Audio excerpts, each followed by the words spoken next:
안녕하세요. 오늘은 2학년 2학기 천재도 오늘은 1단원의 그 선택학습 부분을 같이 볼 텐데요. 시 벌레 먹은 나뭇잎하고요. 그 다음에 소설 운수 좋은 날, 이렇게 두 작품을 이번 시간에 배워보도록 하겠습니다.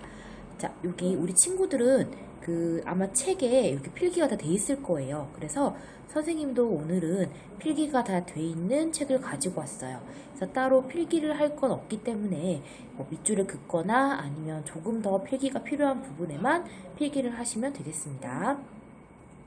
자, 일단 그러면 시를 들어가기에 앞서서 우리 1단원은 아마 배운 지가 조금 돼서요. 역설이라든지 반어에 대해서 조금 잊어버릴 수도 있어서 선생님이 간단하게 복습을 하고 넘어가도록 할게요.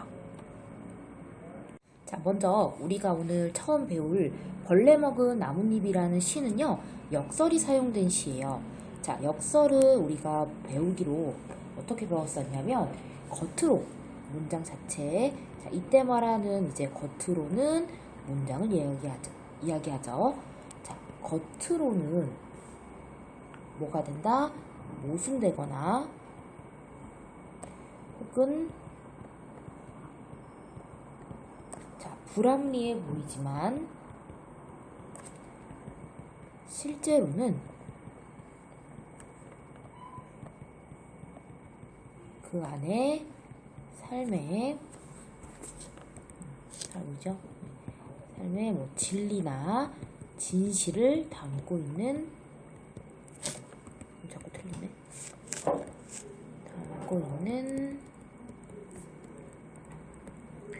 표현을 우리가 역설이라고 배웠었죠. 그래서 이 말을 이제 쉽게 풀이를 하면 문장 자체는 말이 안 돼요. 그죠? 그래서 선생님이 그때 어떤 예를 들어줬었냐면 작은 거인이라는 예를 들어줬었어요. 그죠? 그래서 작다와 그 다음에 거인은 문장 자체만 봤을 때는 그 문장이 성립할 수가 없죠. 왜냐? 자, 작다는 건 말 그대로 우리가 키가 작은 사람을 의미하지만 거인이라는 건 키가 큰 사람한테만 성립할 수 있는 조건이잖아요. 그죠? 그래서 작은 거인 같은 경우는 이제 겉으로 문장 자체는 모순. 자, 모순은 이제 문장이 말이 되지 않은, 성립할 수 없지만 작은 거인은 어떨 때 써요? 키가 작은, 그죠? 키가 작은 사람인데 어떤 뛰어난 업적을 이룬 사람, 그죠? 우리 그런 사람을 작은 거인이라고 부르죠. 그래서 역설은 이제 이런 식으로 우리가 지난 시간에 배웠었고요. 그 다음에 오늘 배울 소설 운수 좋은 날에는 반어가 쓰이는데요. 자, 반어는 또 어떤 거였나요? 반어는 실제로 표현하고자 하는 뜻과 내 속마음이 반대되는 거, 이게 반어였죠. 그래서 우리 반어는 사실 일상생활에서 많이 쓰기 때문에 크게 어려운 개념은 아니었다라고 설명을 했었어요. 그죠? 그래서 우리 먼우일이라는 시에서 실제로는 잊었노라 라고 표현을 했지만 속마음은 어떻게 잊지 못했노라. 그죠? 이것을 강조하기 위해서 잊었다라고 표현을 했죠. 혹은 우리 일상생활에서 지각한 학생한테 너 왜 이렇게 늦게 왔니? 라고 얘기하는 것도 사실은 왜 지각했니? 라는 질책을 하기 위함이었죠. 그래서 이렇게 우리 두 가지 역설과 반어에 대해서 충분히 잘 개념을 다져놓고 1단원은 넘어가야 해요. 자, 그러면 다시 우리 시로 한번 들어가 볼게요. 그러면 시를 한번 읽어볼게. 제목은 벌레 먹은 나뭇잎. 자, 나뭇잎이 벌레 먹어서 예쁘다. 귀족의 손처럼 상처 하나 없이 매끈한 것은 어떤지 베풀 줄 모르는 손 같아서 밉다. 떡갈나무 잎에 벌레 구멍이 뚫려서 그 구멍으로 하늘이 보이는 것은 예쁘다. 상처가 나서 예쁘다는 것은 잘못인 줄 안다. 그러나 남을 먹여가며 살았다는 흔적은 별처럼 아름답다. 자, 딱 봐도 이 시는 지금 여기 위에도 우리 나와 있지만 남을 위해 뭐 할 줄 아는, 자, 베풀 줄 아는, 그죠? 아름다움에 대해서 노래하고 있는 시예요. 자, 그럼 첫 번째 1행부터 같이 보면요. 자, 나뭇잎이 벌레 먹어서 아름답다. 우리 일행부터 뭐가 나왔죠? 역설적 표현이 나왔죠. 자, 벌레를 먹으면 보기 어때? 흉할 수밖에 없잖아. 그죠? 예쁘지 않죠? 그런데 그걸 예쁘다고 표현을 했으니까 벌레를 먹은 것과 예쁘다는 우리가 문장상으로 봤을 때 예쁠 수가 없죠. 그죠? 그런데 예쁘다고 표현을 했기 때문에 이건 역설적 표현이에요. 그럼 여기에 담긴 그 의미는 뭘까요? 이 시의 마지막 부분에서 나오지만 여기요. 남을 뭐 했어? 먹여가며 살았다는 흔적이기 때문에 아름다운 거죠. 그래서 이 부분은 벌레를 옆에 나와 있기 때문에 안 써도 되겠네요. 여기 자 벌레를 이제 먹어서 벌레를 이제 먹여서라고 또 볼 수 있죠. 벌레를 배불리 먹여서 희생을 했기 때문에 결국은 예뻐 보인다는 거지. 자 귀족의 손처럼 자 손처럼이니까 여기 쓰인 표현 방법 뭐예요? 여기는 뭐뭐처럼 무엇 듯이 무엇 있냐 무엇 같이 이런 거 우리 직유법이라고 부르죠. 자 귀족의 손처럼 상처 하나 없이 매끈하면 오히려 어쩐지 베풀 줄 모르는 것 같아서 어떻대요? 밉게 느껴진대. 그래서 여기 보시면 자, 매끈한 나뭇잎에 대해서 말하는 이는 어떻게 오히려 생각해? 부정적인 시선으로 바라보죠. 자 떡갈나무 잎에 벌레 구멍이 뚫려서 벌레 구멍이라는 건 벌레가 계속 파먹어서 생긴 구멍이잖아. 결국 그 얘기는 벌레를 먹여 살린 흔적이라고 볼 수 있죠. 그래서 그 구멍으로 하늘이 보이는 건 예쁘대요. 그럼 위에도 똑같이 그 나뭇잎이 벌레 먹어서 예쁜 거랑 일맥상통하는 부분이죠. 자, 상처가 나서 예쁘다는 건 잘못인 줄 화자도 알고 있어요. 자, 그러나 남을 먹여가며 자, 이유가 나오죠. 남을 먹여가며 살았다는 흔적은 역시 별처럼 자, 여기도 직유법 쓰였네요. 별처럼 아름답다. 그래서 결국 벌레 먹은 나뭇잎에 대해서 말하는 이는 자신이 가진 것을 베풀기 때문에 어떻게 생각해? 긍정적인 시선으로 바라보고 있다는 거예요. 그래서 옆에 여기 핵심 정리 부분 한번 같이 보면요. 이 시에서 말하고자 하는 주제는 남에게 베푸는 삶에 대해서 우리 그런 삶이 가치 있다 하는 거죠. 그래서 대상을 바라보는 여기서 말하는 대상을 조금 더 구체적으로 이야기하면 이제 벌레 먹은 나뭇잎 뭐 혹은 벌레 먹은 나무가 되겠죠. 그런 나무나 나뭇잎에 대해서 굉장히 따뜻하고 애정어린 시선으로 바라보죠. 그리고 말하고자 하는 바를 역설적 표현을 활용해서 드러내고 있는 시예요. 그래서 1단원에 실린 거죠. 이 시는 뭐가 중요해요? 역설이 중요하다는 거 알아두시면 되겠습니다. 1번에 내용과 표현을 중심으로 시를 감상해보자 했어요. 자, 벌레 먹은 나뭇잎을 대하는 말하는 이의 태도는 어떤가요?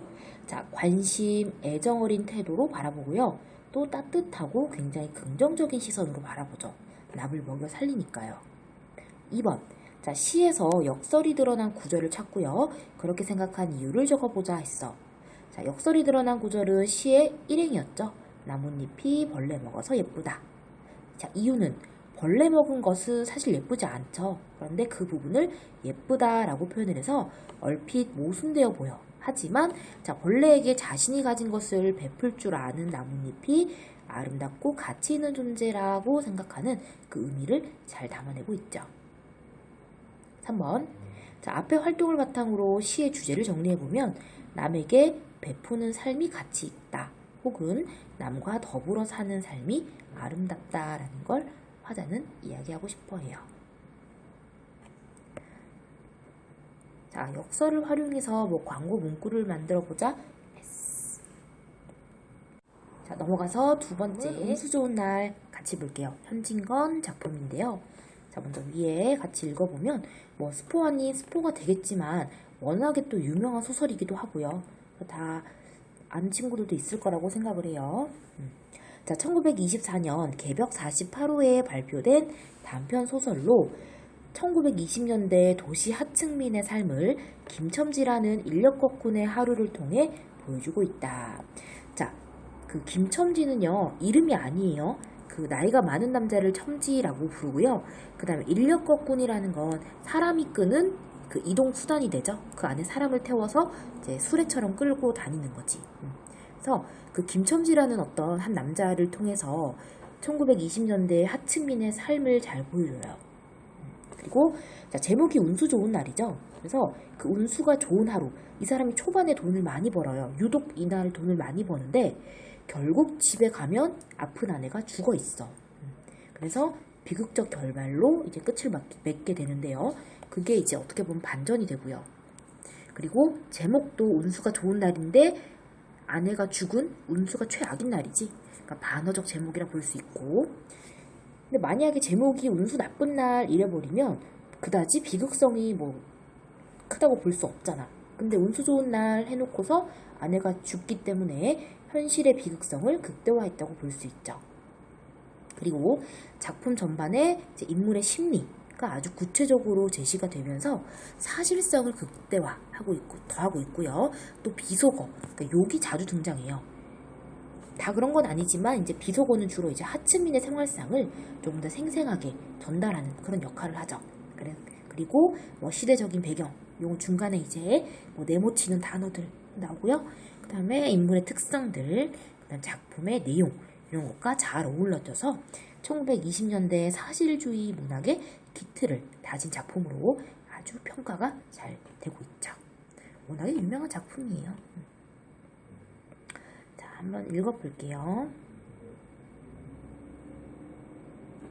자, 새침하게 흐린 눈이 올 듯 하더니 눈은 아니오고 얼다가만 비가 추적추적 내리는 날이었다.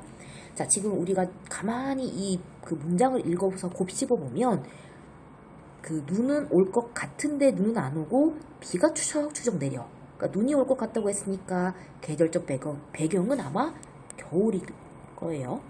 근데 그 겨울이니까 뭔가 음침한 그 음슴한 그 날씨에 비가 와. 그럼 굉장히 전체적으로 분위기가 어때? 음울하고 우울하죠. 그래서 초반부터 아주 비극적인 결말을 암시하는, 그래서 배경도 아주 중요한 역할을 하고 있죠. 초반에.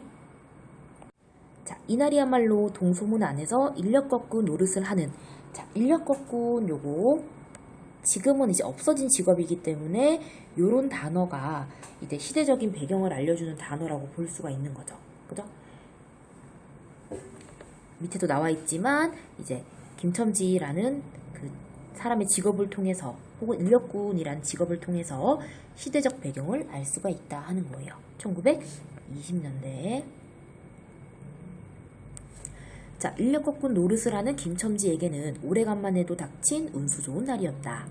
문 안에, 뭐 거기도 문 밖은 아니지만 들어간답시는 앞집 마마님을 전찻길까지 모셔다 드린 것을 비롯으로 행여나 손님이 있을까 하고 정류장에서 어정어정하며 내리는 사람 하나하나에게 거의 비는 듯한 눈결을 보내고 있다가 마침내 교원인 듯한 양목쟁이를 동강학교까지 태워다 주기로 되었다.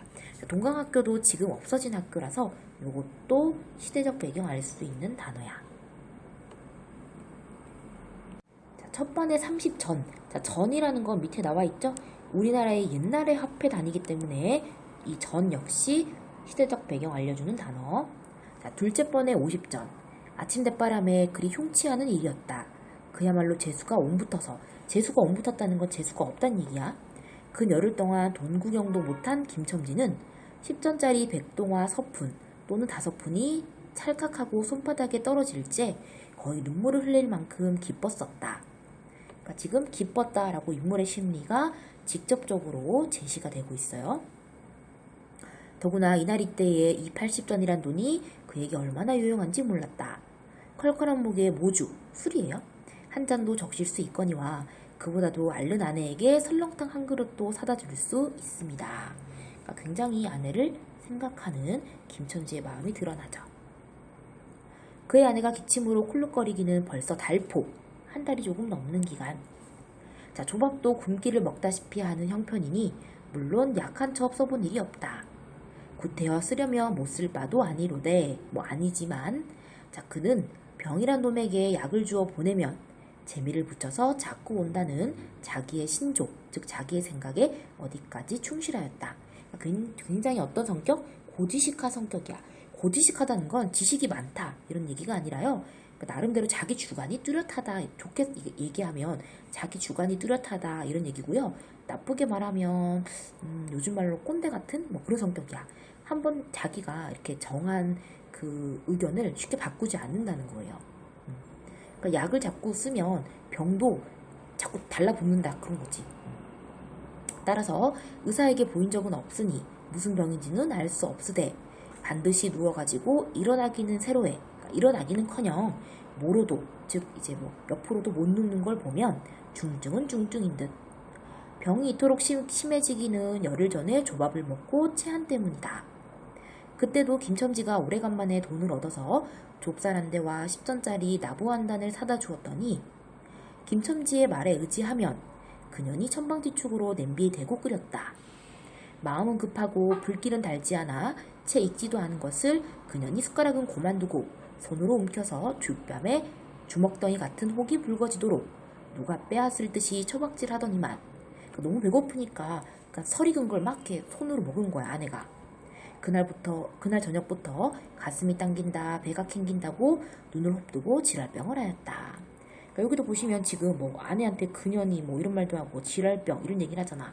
그러니까 앞에서 얘기했듯이 중간중간에 비속어 같은 게 이제 들어감으로써 이런 비속어를 사용해서 굉장히 이제 뭐 하층민에 대한 그런 사실감도 더해주고 혹은 아내의 모습을 조금 더 아내가 왜 아프게 됐는지에 대한 그런 이야기도 더 사실성 있게 이야기할 수 있는 거죠. 소설이지만. 자, 그때 김첨지는 열화와 같이 성을 내며 에이 조랑복은 할 수가 없어. 자, 조랑복 거기 보시면요. 여기 옆에 있죠. 못 먹어병 먹어서병 어쩌란 말이야. 왜 눈을 바로 뜨지 못해? 하고 김첨지는 알른이의 뺨을 한번 후려갈겼다. 홉든 눈은 조금 바로졌건만 이슬이 맺혔다. 그러니까 아내가 울었단 얘기죠. 김첨지의 눈시울도 뜨끈뜨끈하였다. 그러니까 결국 아내를 때리긴 했지만 이게 막 미워서 때리거나 이런 게 아니지. 미안하고 좀 뭐 안쓰러운 그런 감정이 있었겠죠. 자, 이 환자 아내 얘기하는 거죠. 그러고도 먹는 데는 물리지 않았다. 사흘 전부터 설렁탕 국물이 마시고 싶다고 남편을 졸랐다. 이런 조밥도 못 먹는 년이 설렁탕은 또 처먹고 지랄병을 하게 라고 야단을 쳐보았건만 못 사주는 마음이 시원치는 않았다. 그러니까 결국 아내에게 말도 그렇고 행동도 막 해도 결국 속마음은 아내를 뭐해? 사랑하는 거지. 그래서 괴로움을 느끼는 거예요. 인젠 설렁탕을 사줄 수도 있다. 앓는 어미 곁에서 배고파 보채는 개똥이 요거 아들이에요. 뭐 아들인 딸인지는 참 모르지만 자식 죽을 사줄 수도 있다. 80전을 손에 쥐인 김첨지의 마음은 푼푼하였다. 자, 그러나 그의 행운은 그걸로 그치지 않았다. 땀과 빗물이 섞여 흐르는 목덜미를 기름주머니가 다 된 광목수건으로 닦으며 그 학교 문을 돌아 나올 때였다. 뒤에서 인력거 하고 부르는 소리가 난다. 자기를 불러 멈춘 사람이 그 학교 학생인 줄 김첨지는 한 번 보고 짐작할 수 있었다. 그 학생은 다짜고짜로 남대문 정거장까지 얼마요? 라고 물었다. 아마도 그 학교 기숙사에 있는 이로 동기, 방학, 겨울방학이에요. 이용하여 귀향하려 자기 이제 시골로 부모님이 계신 곳으로 돌아간다는 뜻이죠. 자, 귀향하려 함이리라. 오늘 가기로 작정은 하였건만 비는 오고 짐은 있고 해서 어찌할 줄 모르다가 마침 김첨지를 보고 뛰어나왔음이리라. 그렇지 않으면 왜 구두를 채 신지도 못해서 질질 끌고 비록 고쿠라 양복일 망정 노박이로 비를 맞으며 김첨지를 뒤쫓아 나왔으랴. 남대문 정거장까지 말씀입니까? 하고 김첨지는 잠깐 주저하였다. 이 우중에 비가 오는 가운데 우장, 비옷이죠. 비옷도 없음이 그 먼 곳을 철벅거리고 가기가 싫었음일까? 처음 것 둘째 것으로 그만 만족하였음일까?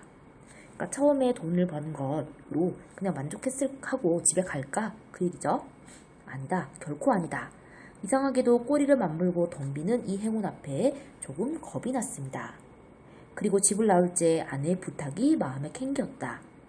앞집 마마한테서 부르러 왔을 때 병인, 아픈 사람이니까 아내를 얘기하는 거예요. 그 뼈만 남은 얼굴에 유일의 생물 같은 유달리 크고 움푹한 눈에 애걸하는 빛을 띠며 오늘은 나가지 말아요. 제발 덕분에 집에 붙어 있어요. 내가 이렇게 아픈데. 그러니까 아내는 자기의 죽음을 예감을 한 거지. 나가지 말라고 얘기하는 걸 보면. 라고 모기소리같이 중얼거리고 숨을 거르렁거르렁 하였다. 그때 김첨지는 대수롭지 않은 듯이 아빠 젠장 맞으면 빌어먹을 소리를 다 하네. 맞붙들고 앉았으면 누가 먹여 살릴 줄 알아? 하고 훌쩍 뛰어나오려니까 환자는 붙잡을 듯이 팔을 내저으며 나가지 말라도 그래. 그러면 일찍이 들어와요. 하고 목맨 소리가 뒤를 따랐다. 정거장까지 가잔 말을 들은 순간에 경련적으로 떠는 손, 유달리 큼직한 눈, 울듯한 아내의 얼굴이 김첨지의 눈앞에 어른어른하였다. 그래 남대문 정거장까지 얼마란 말이오? 하고 학생은 초조한 듯이 인력거꾼의 얼굴을 바라보며 혼잣말같이 인천차가 11점에 있고 이거 점은 시라고 보면 돼. 11시. 그 다음에는 새로 2시던가? 라고 중얼거린다. 이런 50점만 줍시오. 이 말이 저도 모를 사이에 불쑥 김첨지의 입에서 떨어졌다. 제 입으로 부르고도 스스로 그 엄청난 돈 액수에 놀랐다. 한꺼번에 이런 금액을 불러라도 본 지가 그 얼마만인가. 그러자 그 돈 벌 욕심이야. 병자에 대한 염려를 사르고 말았다. 그러니까 아내에 대한 그 걱정이 돈 벌 욕심이 더 컸단 얘기지. 아내에 대한 걱정보다. 설마 오늘 내로 어떠랴 싶었다. 무슨 일이 있더라도 제1, 제2의 행운을 값진 것보다도 오히려 곱절이 많은 이 행운을 놓칠 수 없다 하였다. 이런 50조는 너무 과한데? 이런 말을 하며 학생은 고개를 기웃하였다. 아니올시다. 이수로 치면 여기서 거기가 시우리가 넘는답니다. 또 이런 진날은 좀 더 주셔야죠. 하고 빙글빙글 웃는 차부. 차부는 차를 모는 사람이니까 김첨지가 되죠. 얼굴에는 숨길 수 없는 기쁨이 넘쳐 흘렀다. 그러면 달라는 대로 줄 터이니 빨리 가요.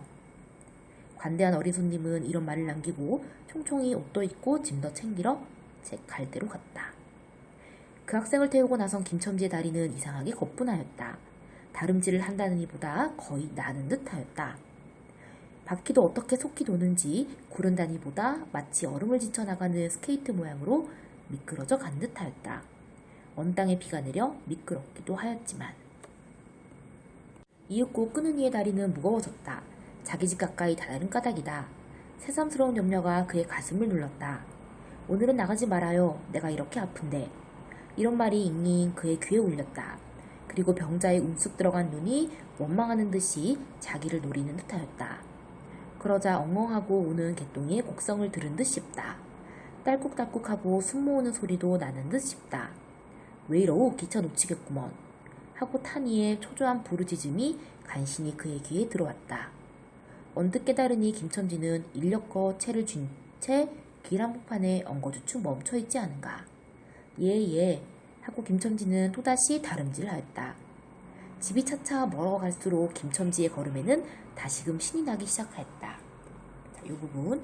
자, 집과 김첨지의 그 거리 사이에 그 상관관계를 잘 생각해 볼 때 집이랑 거리가 가까워지면 아내에 대한 걱정은 오히려 커지고 또 집이 멀어질수록 김첨지는 또 신이 나고 그런 관계를 볼 수 있죠.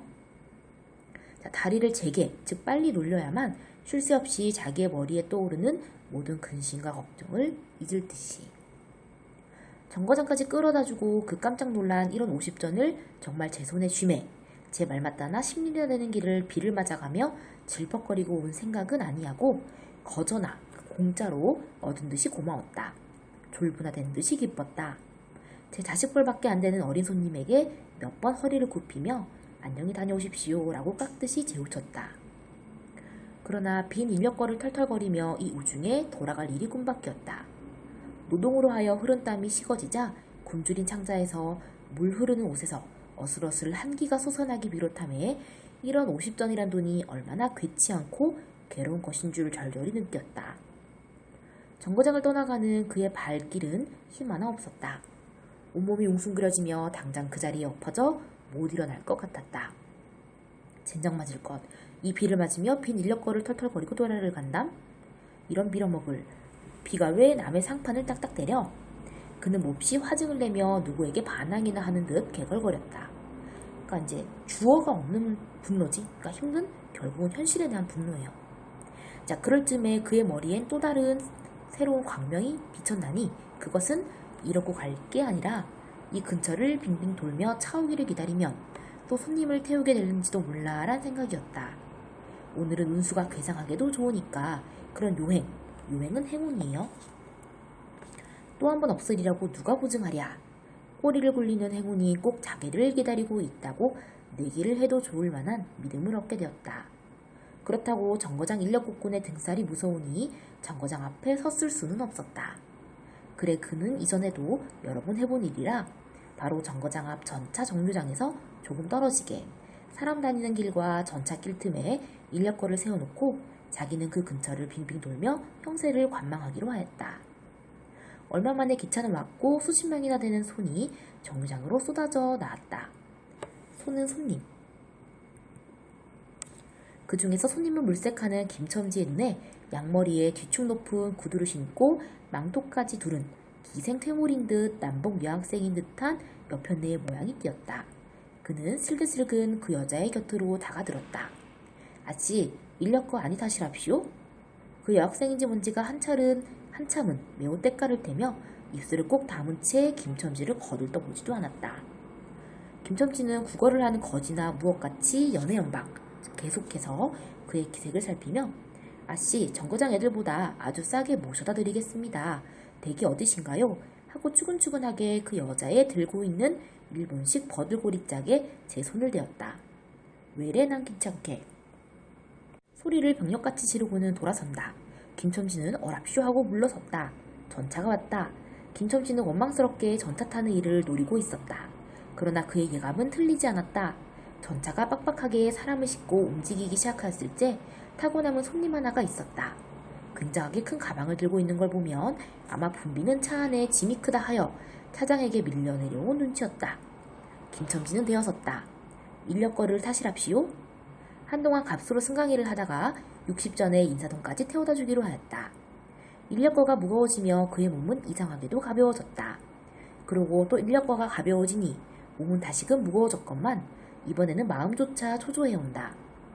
집의 광경이 자꾸 눈앞에 어른거려 인제 요행을 바랄 여유도 없었다. 나무 등거리나 무엇 같고 제 것 같지도 않은 다리를 연해 계속 꾸짖으며 갈팡질팡 뛰는 수밖에 없었다. 저놈의 인력거꾼이 저렇게 술이 취해가지고 이 진땅이 어찌 가노라고 길 가는 사람이 걱정을 하리만큼 그의 걸음은 황급하였다. 그리고 비오는 하늘은 어두침침하게 벌써 황혼에 가까운 듯하다. 창경원 앞까지 다다라서야. 창경원 지금 창경궁으로 바뀌었기 때문에 시대적 배경 알려주는 단어야. 그는 턱에 닿은 숨을 돌리고 걸음도 누추잡았다. 한 걸음 두 걸음 집이 가까워갈수록 그의 마음조차 괴상하게 누그러졌다.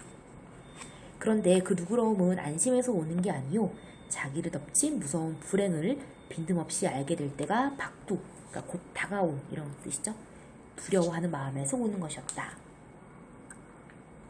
그는 불행에 다닥치기 전 시간을 얼마쯤이라도 누리려고 버르적거렸다. 기적에 가까운 벌이를 하였다는 기쁨을 할 수 있으면 오래 지니고 싶었다.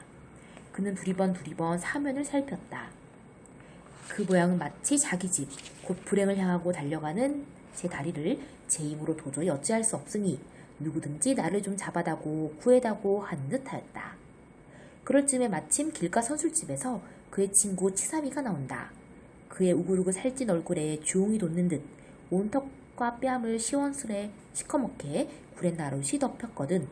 노릇탱탱한 얼굴이 바짝 말라서 여기저기 고랑이 파이고 수염이 있대야 턱 밑에만 마치 솔잎송이를 거꾸로 붙여놓은 듯한, 그러니까 둘이 서로 얼굴이 외양이 반대죠. 김첨지 풍채하고는 기이한 대상을 짓고 있었다. 여보게 김첨지, 자네 문 안 들어갔다 오는 모양일세 그려. 돈 많이 벌었을 테니 한 잔 발리게. 뚱뚱 보는 치삼이, 말라갱이, 김첨지, 보던 맞게 부르짖었다. 그 목소리는 몸짓과 딴판으로 연하고 싹싹하였다. 김첨지는 이 친구를 만난 게 어떻게 반가운지 몰랐다. 자기를 살려준 은인이나 무엇같이 고맙기도 하였다. 그러니까 지금 안 그래도 집에 가면 아내가 죽어있을까봐 걱정이 되잖아. 너무 가기 싫은데 마침 친구를 만나니까 그 친구가 너무 은인 같고 반가운 거죠. 자네는 벌써 한잔한 모양일세 그려. 자네도 오늘 재미가 좋아 보이. 하고 김첨지는 얼굴을 펴서 웃었다. 앞다 재미 안 좋다고 술 못 먹을랜가? 그런데 여보게 자네 온몸이 어째 물독에 빠진 생쥐 같은가? 어서 이리 들어와 말리게. 선술집은 훈훈하고 뜨뜻하였다.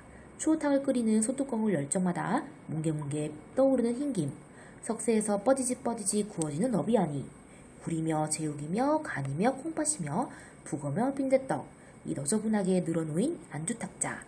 김첨지는 갑자기 속이 쓰려 견딜 수가 없었다. 마음대로 할 양이면 거기 있는 모든 먹은 먹이를 모서리 깡그리 집어 삼켜도 시원치 않았다. 하되 배고프니 김첨지여 우선 분량 많은 빈대떡 2개를 쪼이기로 하고 추어탕 한 그릇을 청하였다. 주인 창자는 음식 맛을 보더니 더욱더욱 비어지며 자꾸자꾸 드리라 하였다. 순식간에 두부와 미꾸라지 든 국 한 그릇을 그냥 물같이 들이키고 말았다. 셋째 그릇을 받아들였을 때 덮이던 막걸리 곱빼기 2잔이 데워졌다.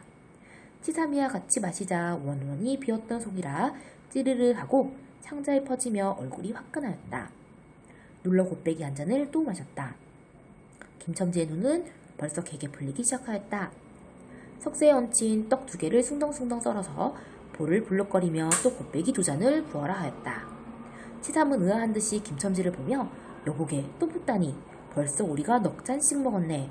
돈이 40전일세 라고 주의시켰다. 아따 이놈아 40전이 그리 끔찍하냐? 오늘 내가 돈을 막 벌었어. 오늘 참 운수가 좋았느니. 그래 얼마를 벌었단 말인가? 30원을 벌어서 30원을. 이런 젠장 맞을 술을 왜 안 부어? 괜찮아 막 먹어도 상관이 없어. 오늘 돈 산더미 같이 벌었는데. 이 사람 취했군. 고만두세. 이놈아 그걸 먹고 취할느냐? 어서 더 먹어. 하고는 취삼의 길을 잡아치며 취한 이는 부르짖었다. 그리고 술을 붓는 요료력세 되음직한 중대가리에게로 달려들며 이놈 왜 술을 붓지 않어? 라고 야단을 쳤다. 중대가리는 히히 웃고 치삼을 보며 문의하는 듯이 눈짓을 하였다. 그러니까 돈이 있는지 확인하는 거죠. 주정꾼이 이 눈치를 알아보고 화를 버럭내며 이 오라질 놈들 같으니 이놈 내가 돈이 없을 줄 알고? 하자마자 허리춤을 훔칫훔칫 하더니 1원짜리 한 장을 꺼내어 중대가리 앞에 펄쩍 집어던졌다. 그 사품에 몇 푼 은전이 잘그락하며 떨어진다. 여보게 돈 떨어졌네. 왜 돈을 막 끼었나? 이런 말을 하며 치삼은 일변 돈을 줍는다. 김첨지는 취한 중에도 돈에 거처를 살피려는 듯이 눈을 크게 떠서 땅을 내려보다가 불시에 제 하는 짓이 너무 더럽다는 듯이 고개를 소스라치자 더욱 성을 내며 봐라봐 이 더러운 놈들아 내가 돈이 없나 다리뼈따구를 꺾어놓을 놈들 같으니 하고 치삼이 주어주는 돈을 받아 이 원수의 돈, 이 육실을 할 돈. 자 밑에 보시면 돈 때문에 아픈 아내를 두고 일을 나와야 한다라고 되어 있는데 결국은 돈은 어떤 양면적인 이중적인 의미를 가지죠. 이 돈 때문에 아내를 살릴 수도 있고요. 그죠? 돈이 없어서 결국 아내가 죽게 되죠. 그러니까 돈은 이중적인 의미를 가지게 되는 거예요. 자 하면서 팔매질을 친다. 그러니까 벽에 던진다는 얘기죠. 벽에 맞아 떨어진 돈은 다시 술 끓이는 냄비에 양푼에 떨어지며 정당한 매를 맞는다는 듯이 쨍하고 울었다. 곱빼기 2잔은 또 부어질 겨를도 없이 말려가고 말았다. 김첨지는 입술과 수염에 붙은 술을 빨아들이고 나서 매우 만족한 듯이 그 솔잎 수염을 쓰다듬으며 또 부어 라고 외쳤다. 또 한 잔 먹고 나서 김첨지는 치삼의 어깨를 치며 문득 깔깔 웃는다. 그 웃음소리가 어떻게 컸던지 술집에 있는 모든 이의 눈은 김첨지에게로 몰렸다. 웃는 이는 더욱 웃으며 여보게 치삼이 내 웃은 이야기 하나 할까? 오늘 손님을 태우고 정거장에 가지 않았겠나? 그래서 갔다가 그저 오기가 안 됐네 그려. 그래 전자 정류장에서 얼음하며 손님 하나를 태울 공리를 하지 않았나. 거기 마침 만화님이신지 여학생이신지 망토로 잡수시고 비를 받고 서 있겠지. 슬근슬근 가까이 가서 인력컷 하시랍시오 하고 손가방을 받으려니까 내 손을 탁 뿌리치고 빽 돌아서더니만 왜 남을 귀찮게 물어? 그 소리야말로 꾀꼬리 소리지. 자 여기도 반어적 표현이야. 그러니까 자기를 무시하는 그 말투를 지금 꾀꼬리라고 표현을 했기 때문에 반어적 표현인 거죠. 자 김첨지는 교묘하게도 정말 꾀꼬리 같은 소리를 내었다. 모든 사람은 일시에 웃었다. 빌어먹을 깍쟁이 같은 년. 누가 저를 어쩌나? 왜 남을 귀찮게 굴어? 어이구 소리가 채신도 없지. 허허. 웃음소리들은 높아졌다. 그러나 그 웃음소리들이 사라지기 전에 김첨지는 훌쩍훌쩍 울기 시작하였다. 치삼은 어이없이 주정뱅이를 바라보며 금방 웃고 지랄을 하더니 우는 건 또 무슨 일인가? 김첨지는 연에 코를 들이마시며 우리 마누라가 죽었다네. 그러니까 아직 죽은 줄 모르지만 이런 말을 하는 이유는 아내의 죽음을 김첨지도 예감하고 있기 때문이죠. 뭐? 마누라가 죽다니? 언제? 이놈아 언제는 오늘이지. 예끼 미친놈 거짓말 마라. 거짓말을 왜? 참말로 죽었어 참말로. 마누라채를 집에 뻗들쳐놓고 내가 술을 먹다니 내가 죽일 놈이야 죽일 놈이야. 자책감이죠. 하고 김첨지는 엉엉 소리를 내어온다. 치삼은 흥이 조금 깨어지는 얼굴로 원 이 사람이 참말을 하나 거짓말을 하나 그러면 집으로 가세가 하고 우는 이의 팔을 잡아당겼다. 치삼의 잡는 손을 뿌리치더니 김첨지는 눈물이 글썽글썽한 눈으로 싱그레 웃는다. 죽기는 누가 죽어? 하고 득이가 양양. 죽기는 왜 죽어? 생때같이 사람만 있단다. 그년이 밥을 죽이지. 이제 나한테 속았다. 이제 나한테 속았다. 하고 어린애 모양으로 손뼉을 치며 웃는다. 이 사람이 정말 미쳤단 말인가? 나도 아주먼네가 앓는단 말은 들었는데 하고 치삼이도 어느 불안을 느끼는 듯 김첨지에게 또 돌아가라고 권하였다. 안 죽었어. 안 죽었대도 그래. 하고 김첨지는 화증을 내며 확신 있게 소리를 질렀으되 그 소리엔 안 죽은 것을 믿으려고 애쓰는 가락이 있었다. 그러니까 김첨지가 지금 계속 이렇게 죽었다 안 죽었다 말하는 이유는 결국 불안감 때문이죠. 그리고 살아있기를 바라는 마음 때문이야. 자, 기어이 일어너치를 채워 곱빼기 한 잔씩을 더 먹고 나왔다. 구준비는 의연히 추적추적 내린다. 자, 우리 초반에도 봤지만 계속해서 여기서 이제 비는 비극적 분위기를 조성해요.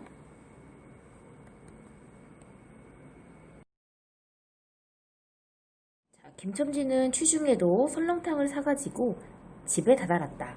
자, 취중에도라는 건 이제 술이 취한 와중에도 이런 뜻인데 그 와중에도 설렁탕을 사가지고 집에 갔다는 건 김첨지가 아내에 대해서 그만큼 애정, 사랑을 가지고 있다는 얘기죠. 자, 집이라고 해도 물론 새 집이요. 또 집 전체를 세든 게 아니라 안과 뚝 떨어진 행랑방 한 칸을 빌려둔 것인데 물을 길러대고 한 달에 1원씩 내는 터이다.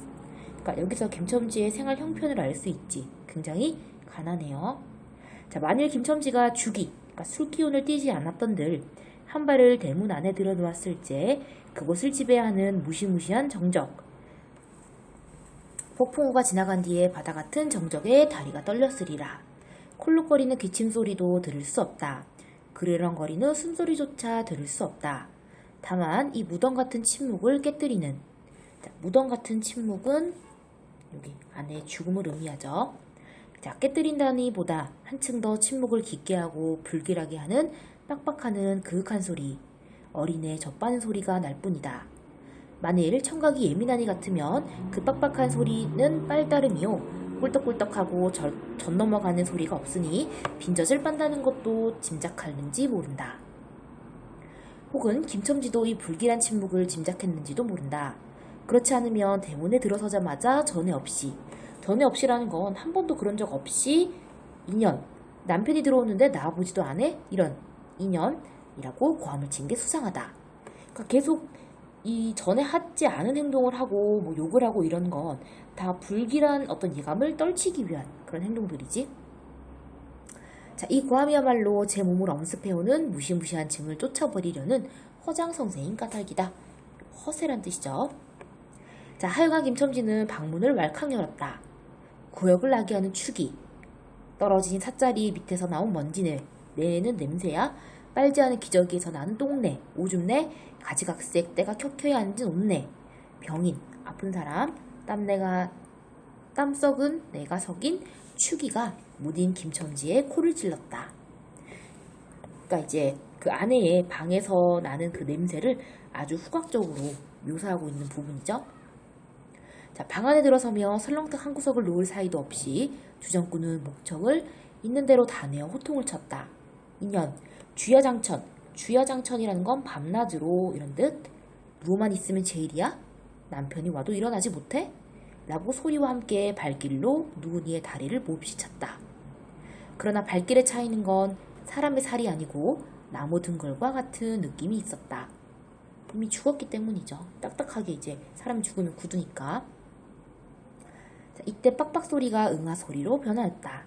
개똥이가 물었던 젖을 빼어놓고 운다. 운대도 원 얼굴을 찡그려 붙여서 운다는 표정을 할 뿐이다. 응아 소리도 입에서 나는 것이 아니고 마치 뱃속에서 나는 듯하다. 울다가 목도 잠겼고 또 울 기운조차 시진한 것 같다. 그러니까 너무너무 배가 고프니까 이제 울 기운조차 다 없어진 거야. 그래서 이 부분은 이제 울 기운도 하도 울어서 울 기운조차 없는 아이의 모습을 통해서 이제 비극성을 보여주는 부분이죠. 그러니까 전체적으로 지금 굉장히 비극적이고 안타까운 그런 모습이 나타나고 있어요. 자, 마지막 결말이에요. 자, 발로 차도 그 보람이 없는 걸 보자 남편은 아내의 머리맡으로 달려들어 그야말로 까치집 같은 환자의 머리를 꺼들어 흔들며 이년아 말을 해 말을 입이 붙었어? 이년. 그러니까 지금 죽은 걸 알면서도 계속 말을 건다는 건 아내의 죽음을 이제 받아들일 수가 없는 거지. 응, 이것 봐. 아무 말이 없네. 이년아 죽었단 말이냐? 왜 말이 없어? 또 대답이 없네. 정말 죽었나 보이. 자, 이러다가 누운이의 흰 창이 검은 창을 덮은 위로 짙은 눈을 알아보자마자 자, 이 눈깔 왜 나를 바라보지 못하고 천장만 보느냐 응? 하는 말끝엔 목이 메었다. 그러자 산 사람 김첨지죠. 눈에서 떨어진 닭똥 같은 눈물이 죽은 이의 뻣뻣한 얼굴을 어릉어릉 적신다. 문득 김첨지는 미친 듯이 제 얼굴을 죽은 이 아내의 얼굴에 한 대 비벼대며 중얼거렸다. 설렁탕을 사다 놓았는데 왜 먹지를 못하니? 괴상하게도 오늘은 운수가 좋더니만. 자, 그래서 초반에도 선생님이 설명을 했지만 돈을 막 엄청 많이 벌었잖아. 막 열흘 만에 이제 겨우 돈을 벌었는데 운수가 막 좋다고 생각했던 그 날이 결국엔 가장 비참한 날로 마무리가 되었죠. 제목은 운수 좋은 날이었잖아. 그래서 반어적인 결말, 반어적인 제목, 이런 걸 상황적 반어라고 불러요. 그래서 이제 아내 죽음을 확인을 하고 비통해하는 김첨지로 소설이 마무리가 되었죠. 자, 작품의 내용 파악하기. 하루 동안 김첨지에게 일어난 일을 정리를 해보면요. 처음에 알아놓은 아내를 집에 이제 혼자 두고 개똥이와 함께 두고 일을 하러 집을 나섰죠. 빗속에서 여러 손님을 태워다 주고 유난히 오늘따라 돈을 많이 벌었어. 그리고 귀가를 미룬 이유도 아내가 집에 가면 죽어 있을까봐 그 불안감 때문이었죠. 친구 치삼이와 술을 마셨고요. 그런데 결국 집에 갔더니 예상대로 이제 설렁탕을 사서 갔지만 아내가 죽어 있었죠. 그리고 비극적인 결말로 이제 소설이 끝맺게 되었죠. 자, 다음과 같은 행동에서 드러나는 김첨지의 마음을 생각해보자. 이 부분 중요한데요. 자, 집에 가까워지면 다리가 무거워지고요. 반대로 집에서 멀어지면 또 걸음에 신이 나요. 그 이유는 아픈 아내가 이제 염려가 되잖아. 집이 가까워지면 생각이 날 수밖에 없지. 그래서 마음이 불안하고 초조해지기 때문에 다리가 무거워지는 거고요. 반대로 집에서 멀어지면 또 잠시나마 아내 걱정에서 벗어날 수 있기 때문에 다리에 신이 난다. 이렇게 해석을 할 수 있죠. 제일 중요한 부분은 여기서부터네요. 이 작품에 사용된 표현 방법. 자, 하루 동안 김첨지에게 일어난 행운 그리고 불행을 적어보자 했는데 행운은 많이 일어났지. 그죠? 앞집 마마님 양복쟁이를 태워주고 일단 80전을 벌었고 또 학생을 남대문 정거장까지 태워다주고 1원 50전이라 아주 큰 돈을 벌었죠. 그리고 큰 가방을 든 사람을 인사동까지 태워다 주면서 60전을 벌었어. 그러니까 오랜만에 계속 연달아서 손님을 인력거에 태움으로써 돈을 많이 벌게 되었잖아. 하지만 그럼 뭐해? 아내가 죽은 아주 불행한 날이 되었죠. 자, 1번을 바탕으로 김첨지의 하루가 운수 좋은 날인지를 생각해보고 그렇게 생각한 이유를 말해보자 했는데 결국 김첨지 하루는 운수 좋은 날이 아니라 오히려 가장 비극적인 날이라고 생각을 하죠. 왜? 표면상으로는 돈을 많이 벌어서 운수가 좋은 날처럼 보이지만 결과적으로는 아내의 죽음이라는 큰 불행을 맞이했기 때문이에요. 자, 그래서 이 작품의 제목에 사용된 표현 방법, 바로 반어죠. 자, 김첨지의 비극적인 하루를 운수 좋은 날이라고 반대로 표현했기 때문에 이 작품의 제목에는 반어의 표현 방법이 사용되었다라고 볼 수 있어요. 자, 이를 통해서 김첨지 하루가 비참하고 불행한 날이라는 의미를 강조할 수 있고요. 그냥 운수 나쁜 날 이래버리면 그다지 운수가 나쁜 게 별로 강조되지 않잖아. 그죠? 그리고 비극적인 정서를 더 심화하는 효과도 우리가 거둘 수 있죠. 자, 그래서 일단 이번 단어는 여기서 마무리가 다 됐는데요. 자, 중요한 건 일단 1단어는 이번 교과서에서 문법과 더불어서 제일 중요한 단원이라고 볼 수 있어요. 그래서 꼭 복습이 필요해요. 반어가 뭔지, 역설이 뭔지, 그리고 작품 속에 어떻게 적용이 되어 있는지 복습 꼭 하시고요. 선생님이 풀어야 되는 페이지를 따로 또 이제 적어줄 테니까 풀어서 이번 주 일요일까지 과제를 제출하시면 되겠습니다. 고생 많으셨고요. 다음 주에 또 만나요. 안녕.